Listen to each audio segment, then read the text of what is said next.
Welcome to the Pearls of Wisdom podcast, brought to you by Southern Jewelry News and Jewelry Store Marketers. Hello, everyone. This is Guy with Jewelry Store Marketers, and I am here with another episode of the Pearls of Wisdom Jewelry podcast. And my lovely co-host, Elisa Dillon of Southern Jewelry News, is not available with us, but I do have our special guest, John Atencio. John was written up in Southern Jewelry News many times and celebrated 50 years of designing jewelry. But John, welcome. Thank you for joining us here on the podcast. Thank you for having me. I'm happy to be here. Fantastic. It was certainly honored to have you. Could you tell us, why don't you tell us about your store and your history with jewelry design? Well, I've been making jewelry for over 50 years. I don't have a store. I have several stores. Right. I have 7 channels, including 5 stores, a wholesale channel, and an e-commerce channel. And my stores, they just sell my products. So we design, we make, and we sell vertically our products in our stores. Fantastic. That's great. Amazing. 50 years of designing jewelry. That's quite an achievement. So congratulations. Thank you. Yeah, absolutely. What drew you to designing jewelry?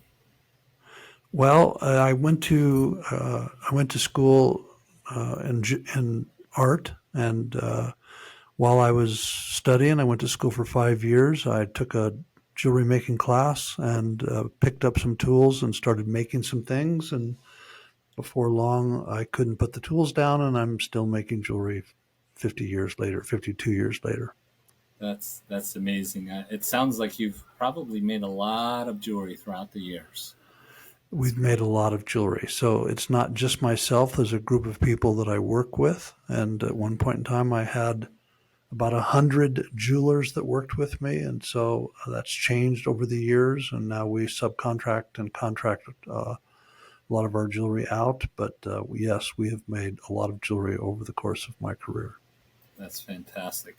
You in the article about your store and being in business and designing jewelry for over 50 years, that was an article on Southern Jewelry News released April 24th in 2019.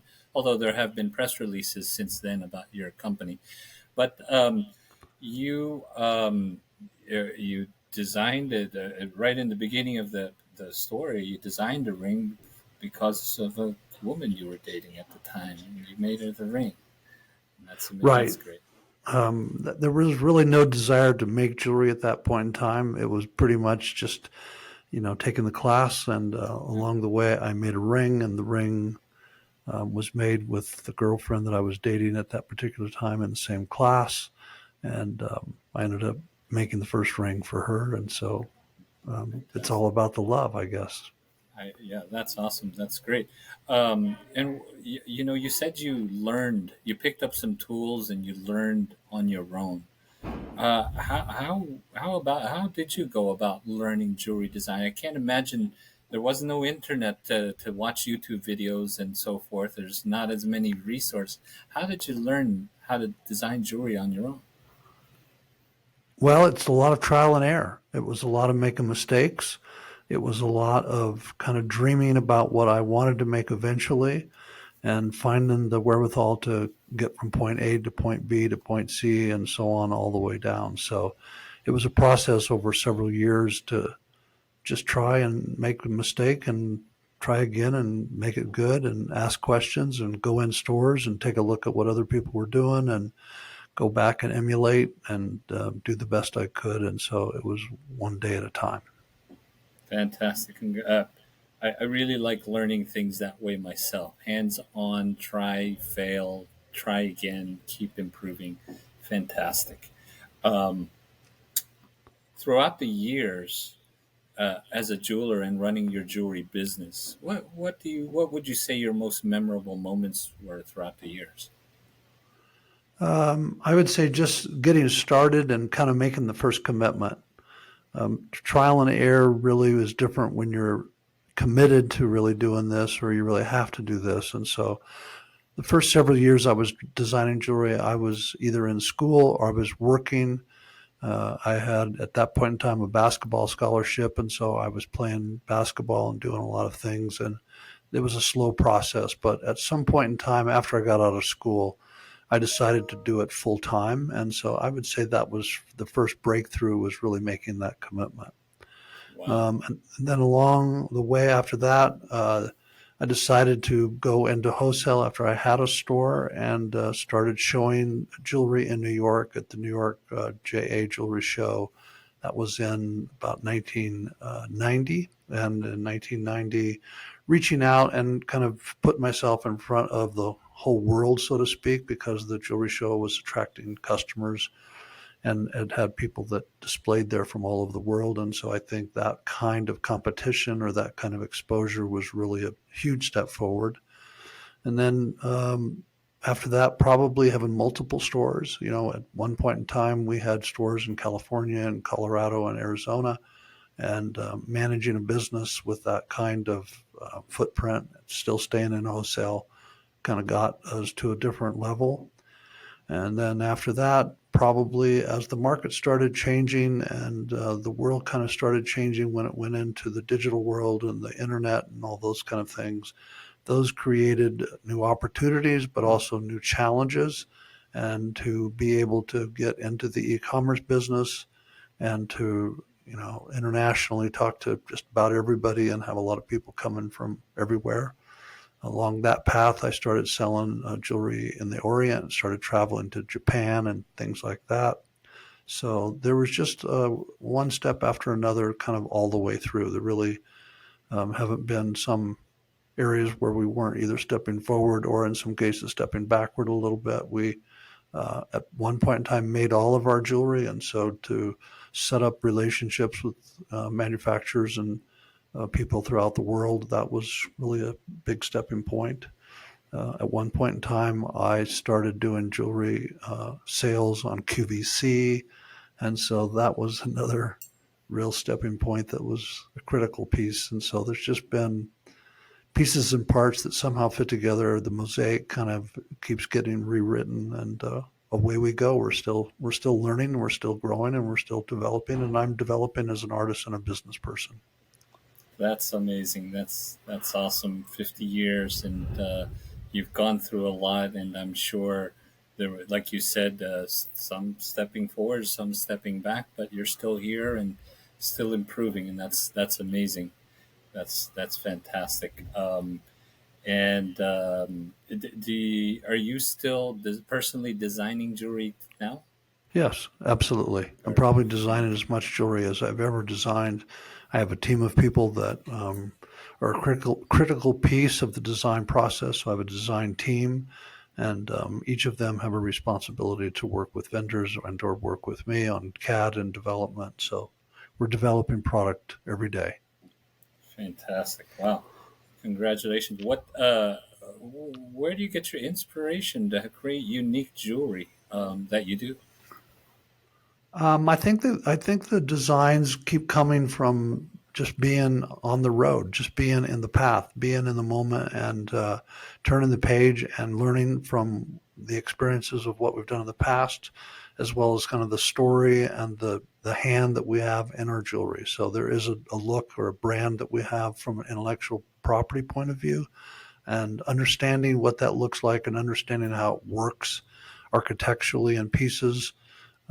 You find new stones, or you find new shapes, or you find different things that work, and so you keep moving along that path as well. So the fun part is really designing the jewelry, but there are a lot of other attributes that really lay into being able to do that and move forward and have the finances to keep moving forward. So one step at a time, but it all kind of works together. I don't really think you can do a lot of jewelry design unless you have the wherewithal, the financial piece to really support what you're doing. So we try new things, we make things that work, some things that don't work, and so we take risk, and so that risk keeps us moving in the right direction.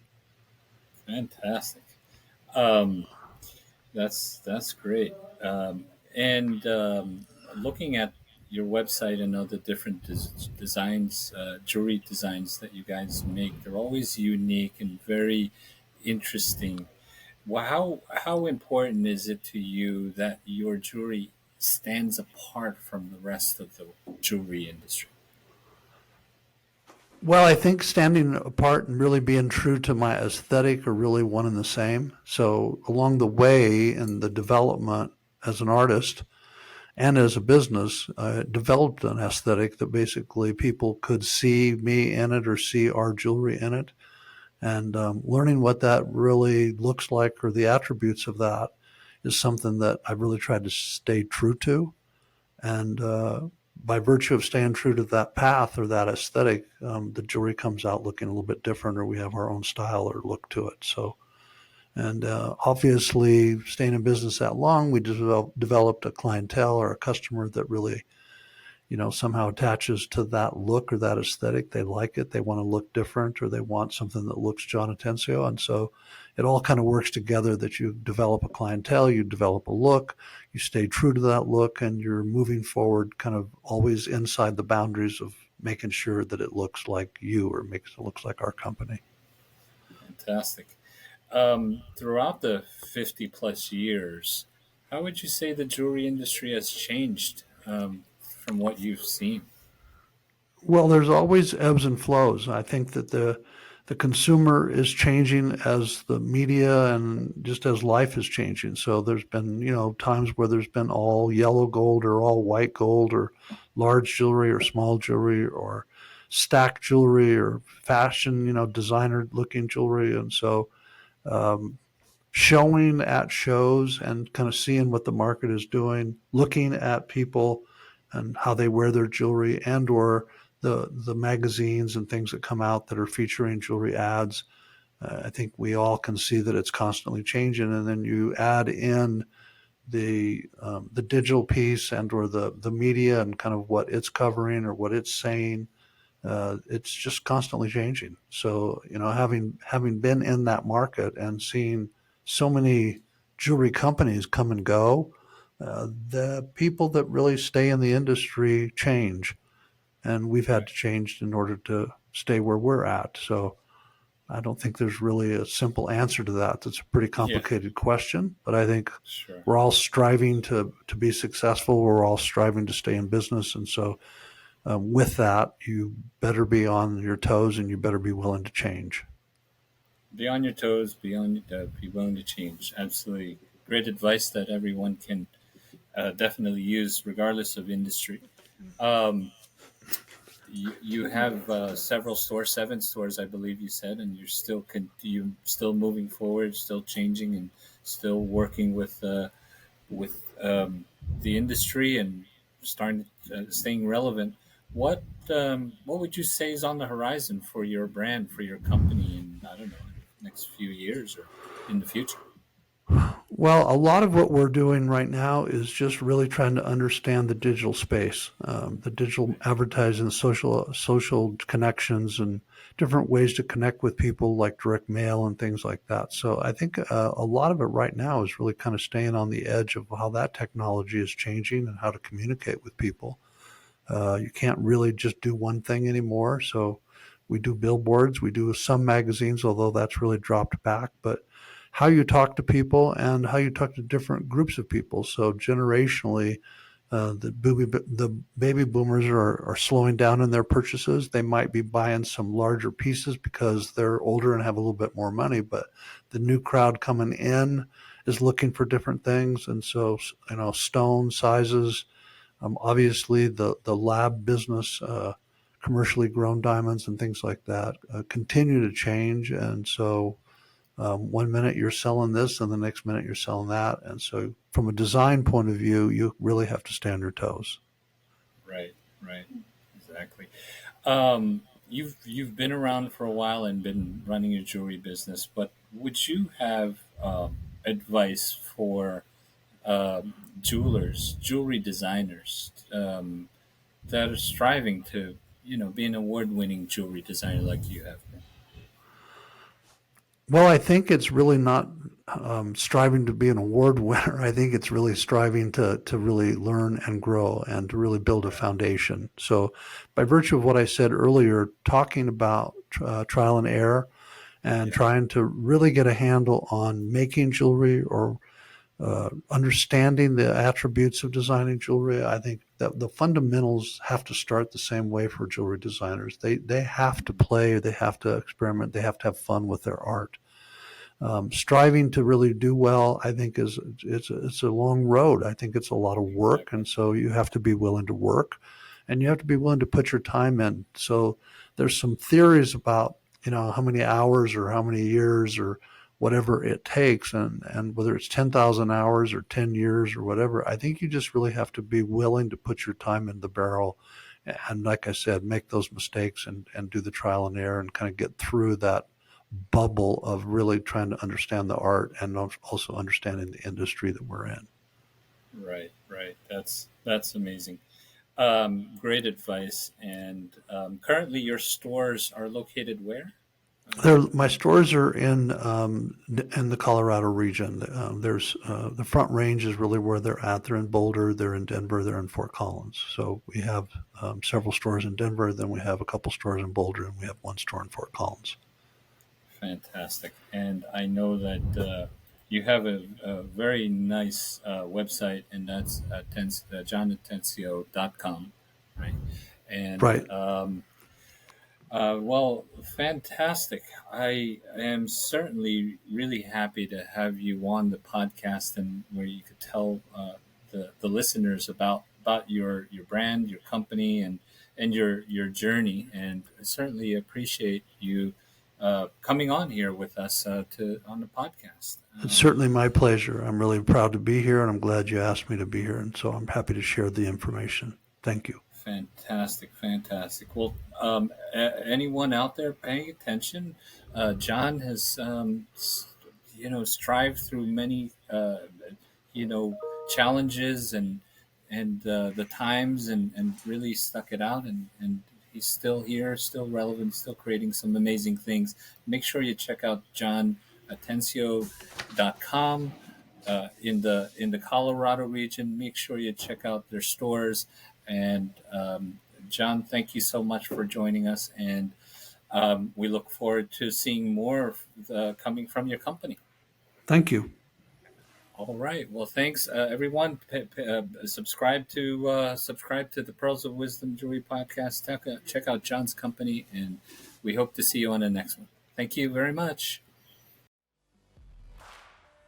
Thanks for listening to the Pearls of Wisdom Jewelry Podcast.